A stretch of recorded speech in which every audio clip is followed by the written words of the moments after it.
آخرت کے لحاظ سے. دنیا کے لحاظ سے تو یہ بہت ٹائم ہے. قرآن کہتا ہے کہ جب آخرت میں برے لوگوں سے حساب و کتاب ہوگا تو وہ کہیں گے کہ اے اللہ تو ہمیں ایک بار دنیا میں دوبارہ بھیج دے تاکہ ہم تیرے پیغمبروں پر ایمان لائیں اور ہم تیری فرما برداری کریں.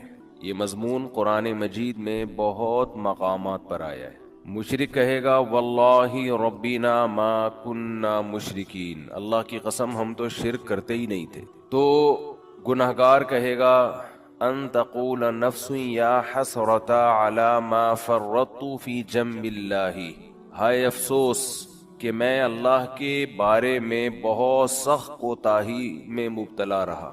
یہ قرآن بیان کرتا ہے نا کہ تمہاری کیفیت کیا ہوگی اس وقت، بلکہ قرآن یہ بیان کرتا ہے جب موت کے وقت تم برزخ کی زندگی اپنی آنکھوں سے دیکھو گے تو اس وقت تمہاری کیا کیفیت ہوگی. دیکھیں، ایک تو مرتا ہوا انسان ہمیں نظر آ رہا ہوتا ہے، لیکن ایک مرتے ہوئے انسان کو بھی کوئی کچھ نظر آ رہا ہوتا ہے جو ہمیں نظر نہیں آتا اور نہ وہ ہمیں بتا سکتا ہے. جیسے جو آدمی بستر پہ لیٹ جائے سونے کے لیے تو ایک پوزیشن تو یہ ہوتی ہے جس میں وہ مکمل جاگ رہا ہوتا ہے، جس میں ہم سے اس کا رابطہ ہوتا ہے. ایک پوزیشن یہ ہوتی ہے جس میں وہ گہری نیند سو رہا ہوتا ہے، اس کا ہم سے رشتہ ڈسکنیکٹ ہو چکا ہوتا ہے، ہم سے کوئی رابطہ اس کا نہیں ہوتا. ہم اسے ہنسنے کی بات کریں ہنسے گا نہیں، رلانے کی بات کریں روئے گا نہیں، کتنی خطرناک خبر دیں اس پر کوئی اثر نہیں ہوگا. لیکن ہمیں یہ لگ رہا ہوتا ہے کہ یہ بے ہوش ہے، مگر وہ ایک الگ دنیا میں گھوم رہا ہوتا ہے. وہ جس دنیا میں گھوم رہا ہوتا ہے اس کے خواب کہا جاتا ہے، عالم خواب. وہ یہ سمجھتا ہے کہ یہ حقیقت ہے اس خواب کو. اچھے خواب بھی ہوتے ہیں، برے خواب بھی ہوتے ہیں. بعض اچھے خواب ایسے ہیں آنکھ کھلتی ہے تو انسان افسوس کرتا ہے یار میں تو سمجھ رہا تھا یہ سچی مچی کا ہو رہا ہے میرے ساتھ.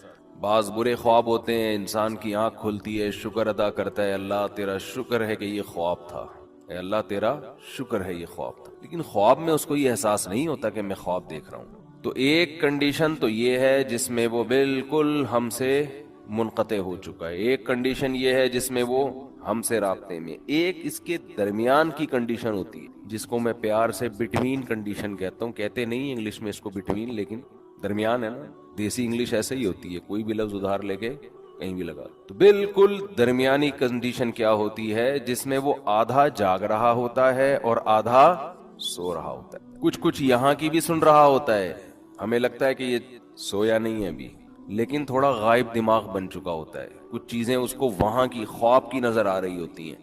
بالکل یہی کنڈیشن قرآن و سنت سے پتہ چلتا ہے کہ جب انسان کی موت واقع ہونے والی ہوتی ہے تو ایک کنڈیشن یہ ہوتی ہے جس میں وہ مکمل حی ہے، مکمل زندہ ہے، جس میں وہ ہم سے بات چیت کر رہا ہوتا ہے. ایک کنڈیشن یہ ہوتی ہے جس میں وہ مکمل اس کی ڈیتھ ہو چکی ہوتی ہے، اس میں ہمارا اس سے کوئی رابطہ نہیں ہے. اس پہ جو گزر رہی ہے وہ جانے اور اللہ جانے. جیسے حضرت عمر نے فرمایا نا کہ حدیث میں آتا ہے نا کہ جو برا آدمی ہے جب اس کی میت کو قبر کی طرف لے کر جاتے ہیں تو کہتا ہے کہ تم مجھے کہاں لے کے جا رہے ہو، اور اچھے آدمی اچھا کیا کہتا ہے مجھے جلدی لے کر جاؤ. یہ برزخ کی باتیں ہیں جو وہ خود دیکھ رہا ہے. لیکن ایک حالت مرنے والے کی ایسی ہے جس میں وہ آدھا عالم برزخ میں اور آدھا عالم دنیا میں. اس کنڈیشن کو سکرات موت کہا جاتا ہے. سمجھ رہے ہیں بات کو؟ کیونکہ یہاں شرعی احکام چینج ہو جاتے ہیں. شریعت میں کچھ احکام ایسے ہیں کہ ابھی اس کا حکم کچھ اور ہے، مرنے کے بعد کچھ اور ہے. تو جب انسان مکمل حیات میں ہو تو اللہ نے اس کے لیے توبہ کا دروازہ کھولا ہوا ہے.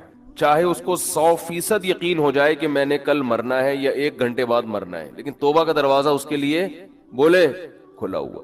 ایک آدمی نے ساری زندگی گناہوں میں گزاری، کفر میں، الحاد میں، شرک میں، خدا کا انکار کرتا رہا، اللہ کے ساتھ شرک کرتا رہا، شراب پیتا رہا، زنا کرتا رہا.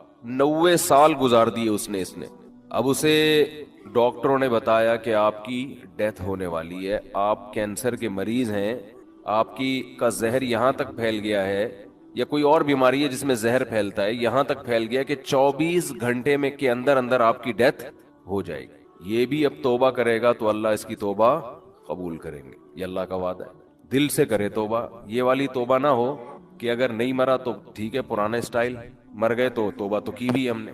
وہ بھی پھانسی والا بھی ایسا ہی ہے. 90 سال میں اس کو پھانسی کی سزا سنا دی گئی. یہ پھانسی والی مثال اور آسان ہے. اس کو پھانسی کی سزا سنا دی گئی اور اسے بتایا گیا کہ 6 مہینے بعد آپ کو ہینگ کر دیا جائے گا، لٹکا دیا جائے گا. کہ ایک شخص 90 سال کی عمر، اس کی ساری زندگی قتل میں گزری، ڈکیتیوں میں گزری، ظلم میں گزری. کورٹ نے فیصلہ کیا جو کہ نہیں کرتی عام طور پہ، لیکن کر دیا کہ اس کو پھانسی پہ لٹکایا جائے گا. 6 مہینے بعد لٹکایا جائے گا.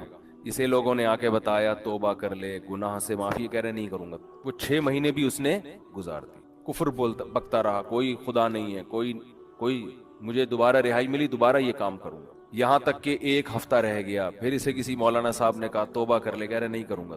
پھر 1 دن رہ گیا، پھر 1 گھنٹہ رہ گیا، پھر آخر کا 1 منٹ رہ گیا. اسے 6 مہینے پہلے بھی یقین تھا کہ مجھے قتل کیا جائے گا، لیکن توبہ نہیں کر رہی ہے اس چانس پہ کہ شاید رہائی ہو جائے.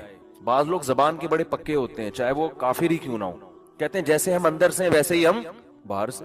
جیسے نبی صلی اللہ علیہ وسلم کے چچا ابو طالب تھے نا، موت کے وقت کلمہ نہیں پڑھا. انہوں نے کہا نہیں، اب اگر میں پڑھوں گا لوگ کہیں گے ساری زندگی جس دین پر قائم رہے موت کے ڈر سے، تو میں نہیں پڑھوں گا کلمہ. جیسا جو میں ہوں اندر سے ویسا ہی میں کیا ہوں. ان کی ایک رائے تھی کہ میں جیسا رہا ہوں ویسا ہی رہوں گا میں. ہمارے نبی کو بہت افسوس ہوا، بہت غم ہوا. اللہ نے فرمایا انک لا تہدی من احببت، اے محمد صلی اللہ علیہ وسلم جس سے آپ کو محبت ہے، ہدایت کا اختیار آپ کے ہاتھ میں نہیں ہے. یہ نہیں کہ آپ کو جس سے محبت ہے آپ اس کو ہدایت بھی دے دیں، یہ نہیں ہو سکتا. ہدایت تو جو چاہے گا اسے ملے گی، اور یہ اللہ کے ہاتھ میں ہے. حضرت بلال کا نبی سے کوئی رشتہ نہیں، غلام، رنگ بھی سیاہ، قوم بھی الگ، غلام. ان کو ہدایت مل گئی، چاہت تھی ان کے دل میں، طلب تھی. تو بعض ایسے ہوتے ہیں کہ وہ اقرار نہیں کرتے، وہ کہتے ہیں موت کے وقت بھی ہم نہیں. حالانکہ موت کے وقت ان کو یہ ہوتا ہے کہ شاید اسلام نے جو کچھ کہا ہو وہ سچ کہا ہو، لیکن وہ کہتے ہیں نہیں، جس پہ ہم زندگی میں رہے اسی پہ رہیں گے. تو یہ جو 90 سالہ شخص تھا جس نے سینکڑوں انسانوں کو قتل کیا، ہزاروں کو قتل کیا، خدا سے بغاوت کی، اللہ کے وجود کا انکار کیا، اس سے بڑا مجرم دنیا میں کوئی نہیں ہو سکتا تھا. اسے بتایا گیا 6 مہینے بعد تمہیں لٹکا دیا جائے گا. لوگوں نے کہا توبہ کر لے، اس نے کہا کہ نہیں، کیونکہ اس کو یہ تھا کہ شاید میں رہا ہو گیا، 1% چانس ہے، تو میں نے تو وہ بدماشیاں دوبارہ کرنی ہے، پھر میں کس منہ سے لوگوں کے پاس جاؤں گا. لوگ کہیں گے اچھا پہلے اسلام باطل تھا اب اسلام صحیح ہو گیا. اس نے ڈیلے کی، اس نے کہا نہیں. یہاں تک کہ اس کو لٹکانے میں 1 منٹ باقی ہے، 1 منٹ. اس کو یقین ہو گیا میری زندگی صرف کتنی دیر کی ہے، 1 منٹ کی. اب رہائی کی تمام اپیلیں مسترد ہو چکی ہیں، لیکن ہے پورا زندہ. ابھی عالم برزخ کو اس نے اپنی آنکھوں سے دیکھا نہیں. اب اگر یہ توبہ کر لے، بالکل پھانسی کے پھندے کی طرف جا رہا ہے، اس کو جلاد لے کے جا رہا ہے لٹکانے کے لیے، یہاں تک کہ اس ٹول پہ اس کو کھڑا کر دیا. اس وقت بھی اگر یہ توبہ کرے گا تو اللہ کا وعدہ ہے اس کی توبہ اللہ قبول کرے گا. لیکن اس توبہ میں شرط یہ ہے کہ یہ دل میں ارادہ ہو کہ اگر بالفرض چھوٹ گیا، میں قدرت کی طرف سے کچھ بھی ہو گیا، تو میں دوبارہ پرانی زندگی کی طرف نہیں لوٹوں گا. یہ دل کی حالت تو اللہ ہی جانتا ہے نا. یہ پکا عزم دل سے ہو اور زبان سے اقرار کرے کہ اللہ میں اسلام کو قبول کرتا ہوں، میں تیرے وجود کا قائل، تیری توحید کا قائل، تیرے پیغمبروں کا قائل. مجھے اگر رہائی مل گئی تو میں دوبارہ اس پرانی زندگی کی طرف نہیں آؤں گا. حالانکہ رہائی ملنے کا کوئی چانس نہیں ہے.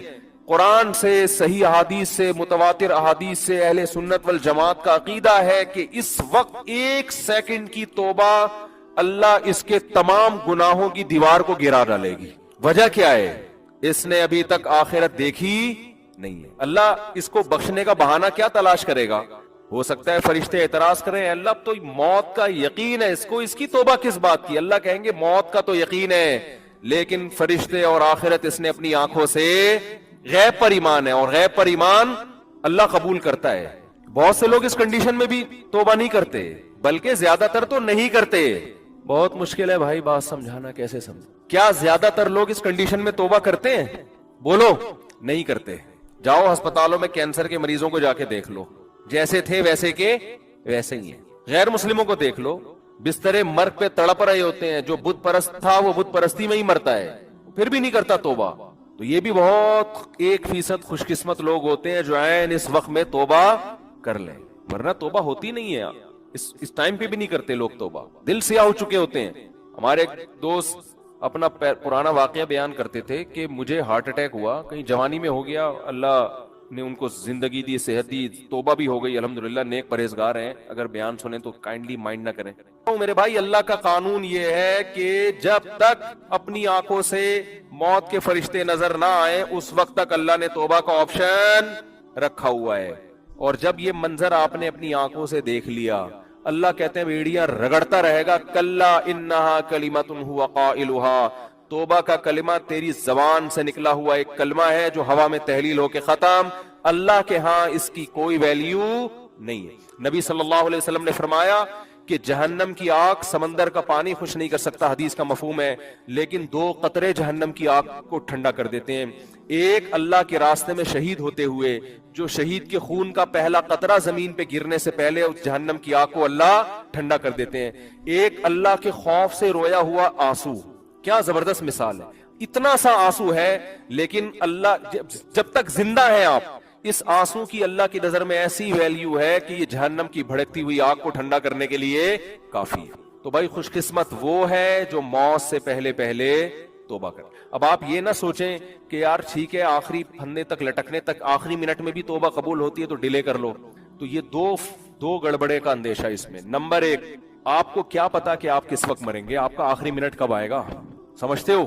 پھانسی کے مجرم کو تو پتا ہوتا ہے لٹکنے والا ہوں, ہر موت مرنے والے کو یہ پتا نہیں ہوتا. دوسری بات یہ کہ مشاہدے پر مبنی یہ حقیقت ہے, جو موت کی وجہ سے توبہ کو ڈیلے کرتا ہے ایسے لوگوں میں اکثر توبہ نہیں کرتے. آپ دیکھ لو غیر مسلموں میں جوانی میں توبہ کرنے والے, اسلام قبول کرنے والے زیادہ ہیں, بڑھاپے میں اسلام قبول کرنے والے کم ہیں. حالانکہ جوانی میں غیر مسلم بننے میں عیاشی زیادہ ہے, بڑھاپے میں تو ویسے ہی عیاشی نہیں ہے نا, لیکن اس کو تو فائدہ ہی فائدہ ہے بوڑھے آدمی کو, اسلام قبول کر لے, توبہ کر لے, بھائی اب تو کچھ تیری زندگی تو گزر گئی عیاشیوں میں, اب تو جائے گا جنت میں. لیکن دل ایسا سخت ہو جاتا ہے وہ نہیں کرتا. جوان آدمی وہ جلدی کر لیتا ہے, حالانکہ اس کو قربانی زیادہ دینی پڑ رہی ہے. آپ دیکھ لو دنیا میں توبہ کرنے والے جوان آپ کو زیادہ ملیں گے, بوڑھے ہیں لیکن کم ہیں. اسی طرح توبہ کرنے والوں, اسلام قبول کرنے والوں میں جوان غیر مسلم زیادہ ہیں, بوڑھے کم ہیں. تو اس لیے کبھی بھی اس حماقت پہ توبہ کو ڈیلے نہیں کرنا چاہیے کہ مہلت تو اللہ نے دی ہوئی ہے. اور دوسری بات, جتنی جلدی توبہ کرو گے خیر اور برکتیں اتنی زیادہ ہوں, آپ نیکیاں زیادہ کما لو. ٹھیک ہے کوئی غیر مسلم ہے آخری وقت میں مسلمان ہو رہا ہے, توبہ کر رہا ہے, گناہ معاف ہو گئے, لیکن نیکیوں کا موقع اس کو بہرحال, ٹھیک ہے اللہ اس کو جنت میں داخل کر دیں گے, لیکن وہ زیادہ اونچے درجات تک نہیں جا سکتا. وجہ اس کی ہے کہ اس کو اس کے اعمال میں وہ اتنی خیریں ہیں نہیں کہ جو شخص زندگی بھر اپنے اعمال میں خیر ڈالتا رہا, تو آج آپ توبہ کریں گے آپ کے پاس پوری زندگی یہ خیر پھیلانے کے لیے, اپنے اعمال میں نیکیاں جمع کرنے کے لیے. ڈیلے کریں گے تو آپ کے پاس نیکیاں کمانے کا ٹائم کم رہے گا. سورہ معارج کی ابتدا ہوئی 29ویں پارے کی یہ سورت ہے. اس میں اللہ نے نبی صلی اللہ علیہ وسلم پر ایک اعتراض ہوتا تھا اس کا تذکرہ کیا, اور یہ اعتراض قرآن میں بار بار ریپیٹ کیا گیا ہے کہ اے نبی آپ کہتے ہیں کہ موت کے بعد زندگی ہے, قیامت ہے, یہ سب تباہ ہو جائے گا, تو یہ کب ہوگا؟ تو اللہ نے بتایا کہ اس کا علم اللہ کے سوا کسی کے پاس نہیں. ہاں یہ ہوگا ضرور, اور ایک دن تمہیں حساب و کتاب کے لیے اللہ کے سامنے حاضر ہونا ہے, یہ لازمی ہوگا. ایسا ہو نہیں سکتا کہ تم سے تمہارے بارے میں پوچھا نہ جائے کہ تم نے اچھا کیا یا برا کیا, یہ نہیں ہو سکتا کہ ایسے ہی چھوڑ دوں گا. ام نجعل المتقین کالفجار, یہ کیسے ممکن ہے کہ جو اچھا بن کے آئے اور جو برا بن کے آئے دونوں کو میں سیم کر دوں, مار کے مٹی کر کے ختم کر دوں؟ میری عدالت میں ایسی دھاندلی نہیں ہو سکتی, یہ ہو نہیں سکتا. سورہ واقعہ میں اللہ نے فرمایا کہ مجھے سب سے اہم جو آیت لگتی ہے نا قیامت کے بارے میں سورہ واقعہ کی لگتی ہے. یہ عجیب ایک کیفیت ہوتی ہے اسے پڑھ کے. اللہ تعالیٰ جب مردوں کو قیامت میں زندہ کریں گے نا اور حساب لیں گے تو انسان کو توقع نہیں ہوگی کہ یہ بھی ممکن تھا. ہم تو یہ سمجھ رہے تھے آئے لوگ پیدا بھی ہوتے ہیں, جیتے بھی ہیں, مرتے بھی ہیں, ختم ہو جاتے ہیں, تو ہم تو یہ سمجھ رہے تھے بس ایسا ہی ہے, یہ کیا ہو رہا ہے؟